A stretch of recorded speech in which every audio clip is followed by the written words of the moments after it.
आपने एआर में असम राइफल्स में सर्व किया। Great great organisation. उस तो गोरखा से जब आप उसमें गए तो क्या कुछ चेंजेस लगे आपको? कुछ ज़्यादा चेंज नहीं लगा, जैसे मैंने बताया ना, लोगों से यूनिट बनती है मैम। असम राइफल में जब मैं गया था, असम राइफल जब शुरू हुई थी शुरू में, तो उस समय ओनली गोरखा ऑफिसर्स वर अपना use to be sent on Assam rifle. ये शायद बताया नहीं होगा कभी किसी ने, बट जब असम राइफल में शुरू में डेपुटेशन में जाते थे, सिर्फ only Gorkha officers were going, okay. और कोई नहीं जाता था। उसके बाद में फिर आया कि दूसरी अपना रेजिमेंट से भी आने लगे। फिर उसके बाद में आया क्योंकि आर्मर्ड का और इंजीनियर्स का भी जा सकता है एसईओ, डेपुटेशन भी जा सकते हैं। अदरवाइज पहले सिर्फ only Gorkha officers were going, and उनका वो होता था, एफिलिएशन होता था। जैसे आरआर में है कि ये यूनिट है ना 15 आरआर में अपना जाएगा पोस्टिंग बंदा। इसी तरह असम राइफल में भी होता था कि रेजिमेंट एक्स वाई जेड इनके जो ऑफिसर्स हैं, they will go to this and this unit on posting. तो यूनिट सेट होती थी और रेजिमेंट सेट होती थी, एंड ओनली गोरखा ऑफिसर जाते थे। Over a period of time बाकी लोग जाने लगे। But when I reach there I realise कि Assam rifle is a great organisation, and वहाँ पे भी गोरखा जैसा कल्चर था, बिकॉज इनिशियली असम राइफल में इट वाज गोरखा डोमिनेटेड। ज़्यादातर मोर देन 50% अपना जवान only were Gorkhas in Assam rifle, ठीक है। उसके बाद में फिर है ना धीरे धीरे आने लगे, एंड फिर उसके बाद में पैन इंडिया हो गया कि इंडिया के हर एक प्रांत से, हर एक स्टेट से लोग उसमें आने लगे असम राइफल में। But still when I gone there I saw कि वेदर इट वाज चाहे वो तमिलनाडु से थे, कर्नाटका से, बिहार से, झारखंड से, हरियाणा से, राजस्थान से, या कहीं से भी हों, 100% लोग गोरखाली बोलते थे। I have seen Sardar ji speaking more fluent Gorkhali than probably what youngsters are speaking today, ठीक है। मद्रासी आदमी, वो भी जबरदस्त नेपाली बोलता था। सो मैं वाओ यार, इट इज़ ए होम, है ना, अवे फ्रॉम होम ओनली। उधर गोरखा से निकल के यहाँ तो सारी गोरखाली में बात कर रहे हैं। Everyone use to speak Nepalese 100%, ठीक है। मणिपुर का बंदा था, वो भी नेपलीज बोलता था।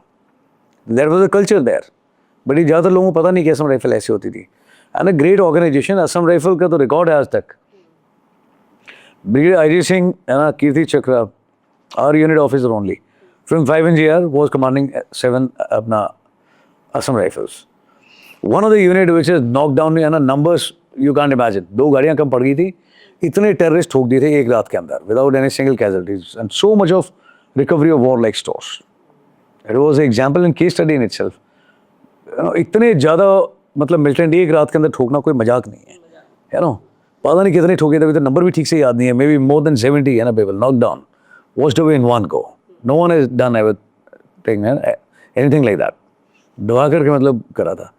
But great organisation. Ground knowledge जो है असम राइफल के जवानों का, वो इतना ज़्यादा मजबूत है, अपने आप में चलते फिरते इंसाइक्लोपीडिया थे, है ना।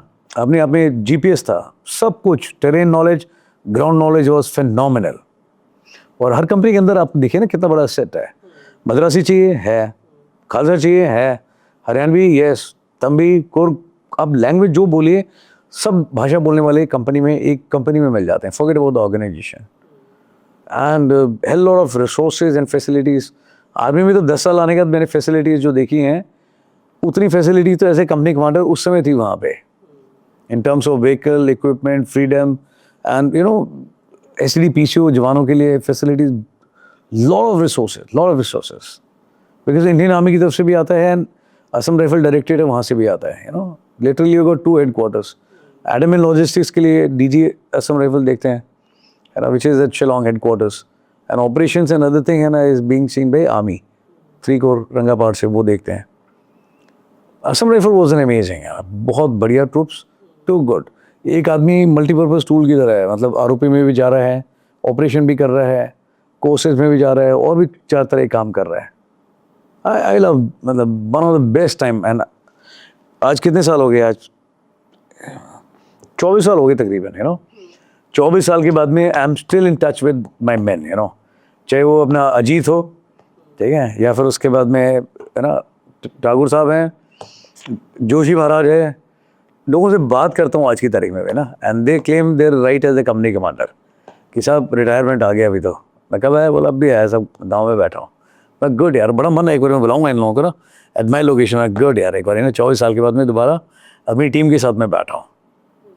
I am still in touch with them. वो कॉल करते हैं, बात करते हैं, हक के साथ में, बड़ा अच्छा लगता है।